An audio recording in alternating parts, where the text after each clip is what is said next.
Hey, what's up guys? So we're here going over how to complete the Challenge Rift 148 guide for the Demon Hunter.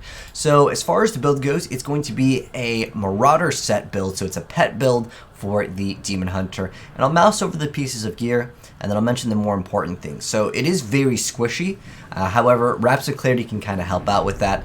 And then we've also got Mage Fist, so some bonus damage there. And then we got the Hunter's Wrath, so this will be extra attack speed with our grenades, which is going to be how we primarily deal damage with this build.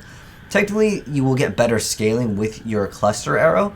However, because the build has so much damage, we don't actually really need to use this on most of the monsters, with the exception of the elites. It does happen to have Manticore, so more bonus damage with cluster arrow, and then this will be proccing off not only cluster arrow but grenades anyways, and then we have Broken Promises. As far as the build goes, I'll explain how to kind of play it. It's fairly easy, but again, it's just really squishy. Brooding over here is almost worthless for this build. But pretty much what you want to do is keep up these buffs over here. Because we have the rucksack, we can actually have 4 sentries, so that really helps out. And that's going to be how we can scale our damage.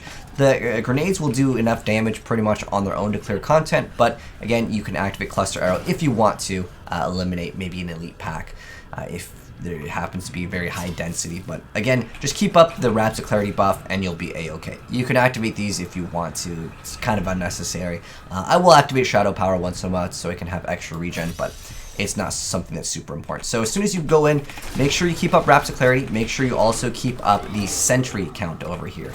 That's one thing that's very important. You can clear out most of the monsters too, because the build is so squishy that you will instantly rip. So feel free to go ahead and actually eliminate most of the monsters that you see, because you'll get one-shotted. But there is a shield pylon, so once you go ahead and grab that, you're kind of more free to hunt elites, as that's usually more time efficient anyways. So we'll go ahead and go up here, and we'll get most of our progress up in this area very soon. And we'll come up to another pylon over here. So yeah, lots of density here. And because we can basically ignore all the damage we take, the build is much stronger now. Gotta watch out for the guys that will freeze you, but again, since we happen to have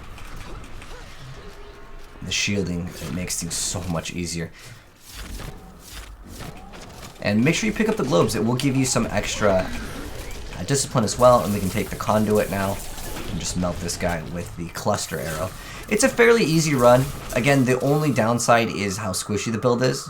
You'll see once the pylon runs out, once we go ahead and proc. But we're going to go ahead now, go down over here. So 2 pylons on first floor, and then we're going to be getting another pylon on this one over here. Once you get into the next area, though, you will have to recast your sentries. They don't last forever anyway, so you will have to recast them, but just keep a note to that. Keep that up the whole time, and you'll have a pretty easy time.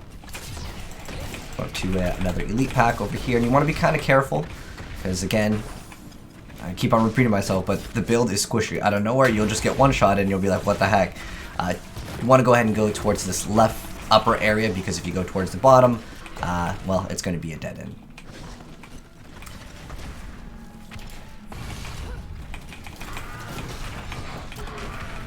This game feels so smooth. I'm playing a lot of Diablo 2 recently on my stream, and going back to Diablo 3 always feels super smooth to go ahead and hop right back in here. So like I said, careful. Make sure you keep up that Raps of Clarity, and you'll be okay. We're almost done with the Rift over here. And we got the boss spawning in.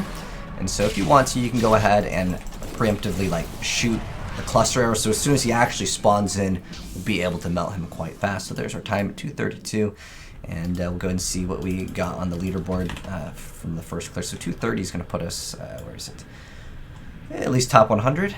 2:30. Okay, we got top 85 for that little run over there, but relatively easy run.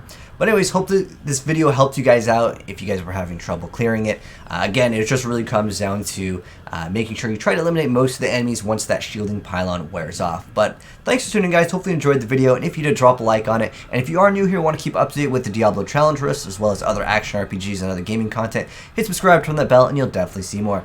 If you guys have any questions or need any help, let me know down below in the comment section below, and I'll try to answer a question for this build. Thanks for tuning in, guys, and I'll catch you in the next video. Have a good one, and I'm signing out. Peace.